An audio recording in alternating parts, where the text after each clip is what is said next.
Katie and Sloane are best friends, and this movie story follows them as they prepare for an exciting trip out of town. They plan to spend a month working at a place called Eco Field Organic Farms, and you hope to have enough money saved up for a shopping spree in New York City after that.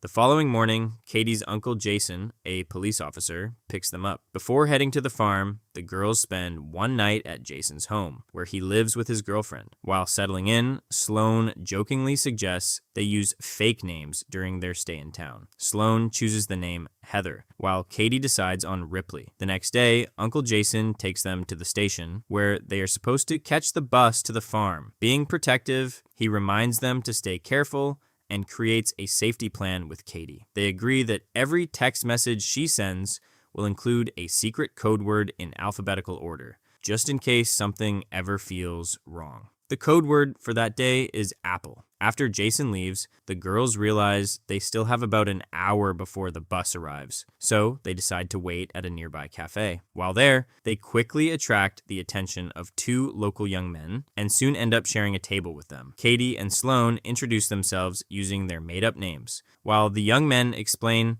that they are brothers named Jed and Lucas. The brothers kindly offer to drive them to the farm. Katie feels uneasy at first, but after Sloane silently encourages her, she reluctantly agrees. Before long, the two friends climb into the brothers' blue truck. At first, everything seems normal, but things soon take a strange turn. Jed deliberately drives past the farm instead of stopping there, leaving Katie and Sloane confused and uneasy. Eventually, the truck arrives at a secluded house. Inside, the brothers' unsettling mother warmly invites the girls in for tea before continuing on to the farm. While there, Katie receives a message from Uncle Jason and replies using the agreed safety code, reassuring him that everything is supposedly fine. Meanwhile, the girls are served pie and tea. Not long after eating and drinking, they begin to feel dizzy and disoriented. Realizing something is terribly wrong, they attempt to escape, but Jed and Lucas overpower them before they can get away and carry them back inside. The next morning, Katie and Sloane wake up terrified to find themselves restrained deep in the woods.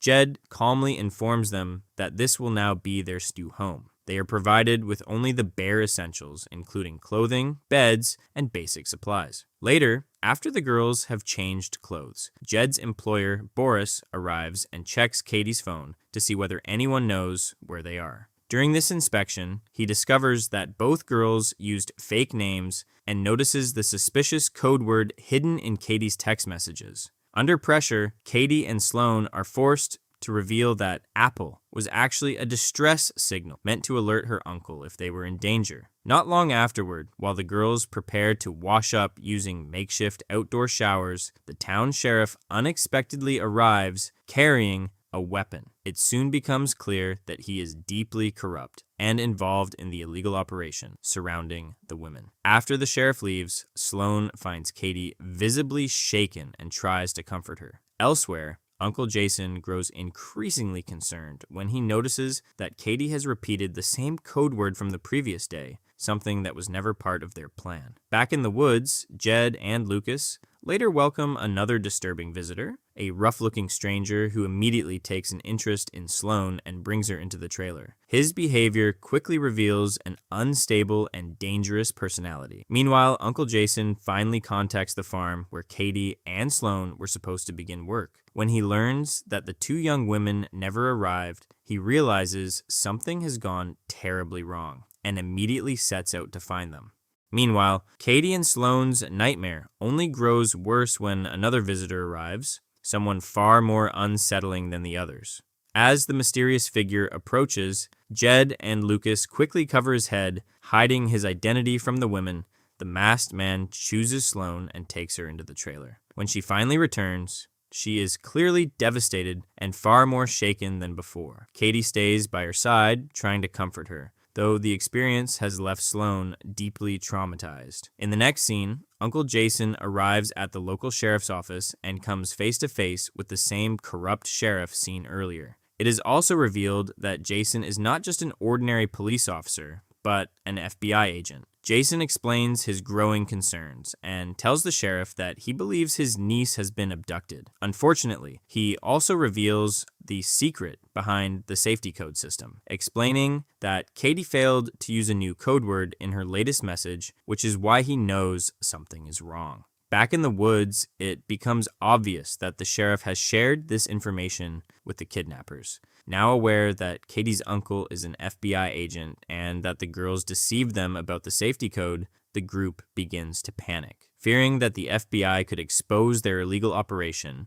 Boris orders Jed to get rid of both women and erase any evidence. What they do not realize is that Katie secretly overhears the entire conversation. At the same time, Uncle Jason retraces the girls' last known steps and visits the cafe where he dropped them off. He questions the barista, who clearly remembers the blue truck the girls left in with the two brothers. The following day, Katie quietly warns Sloan that the kidnappers are planning to eliminate them soon. Shortly afterward, the captors arrive with the rough-looking stranger from earlier and leave him behind to guard the women. Seeing a small opportunity to survive, Katie distracts the man and catches him off guard. During the struggle, the two women manage to overpower him and finally free themselves from their restraints. Not long afterward, the sheriff arrives, seemingly intending to finish the job himself. But before he can react, Katie and Sloan manage to steal his vehicle and escape back toward town. Determined to fight back, the two women stop at a hardware store and gather supplies they can use to defend themselves. They also ask the cashier about Boris, the man connected to the blue truck, and the cashier points them toward his home. Meanwhile, Uncle Jason continues piecing together the mystery. He visits a local insurance office and invents a story about a minor accident involving a blue truck, hoping to learn who owns the vehicle.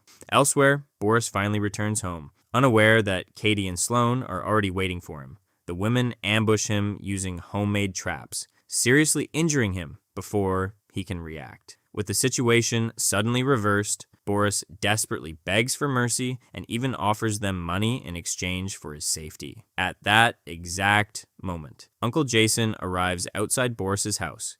Inside, Katie and Sloan demand answers about the identity of the masked man. Boris refuses to cooperate, and the confrontation quickly turns brutal, ultimately leading to his downfall. When Uncle Jason finally enters the house, Katie and Sloan are nowhere to be seen. Instead, he finds Boris barely alive inside the home.